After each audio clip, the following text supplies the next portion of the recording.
Tara, tinola naman ang ating susubukan para sa malamig na panahon. Magigisa nga lang pala ako dito ng maraming luya. Mas maraming luya, mas masarap. Susunod ko na rin yung bawang sa sibuyas.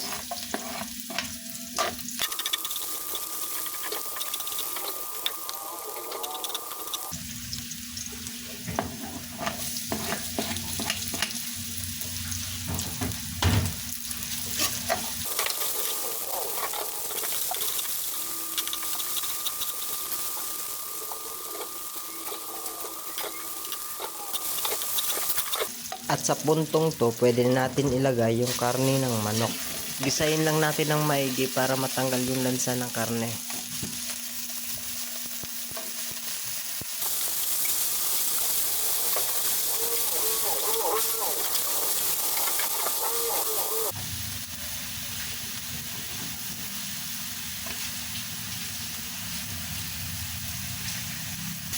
Maglalagay na nga pala tayo dito ng mga pampalasa.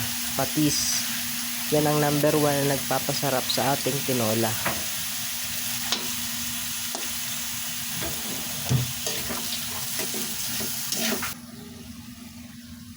Ilalagay ko na nga pala ang chicken cubes para manuot yung lasa sa karne. Ngayon, ilalagay na natin yung papaya. Native na papaya ang ginamit ko dito. Medyo matigas. Kaya sinama ko na siya sa pagsasangkot siya.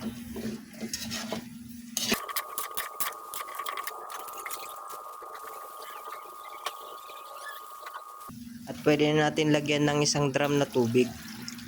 Depende sa dami ng gusto nyo.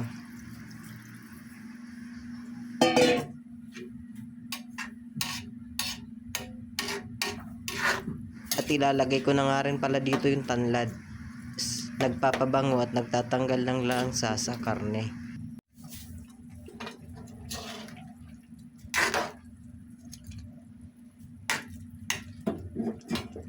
So ayun, malambot na nga yung karne sa papaya. Pwede natin ilagay ang dahon ng sili.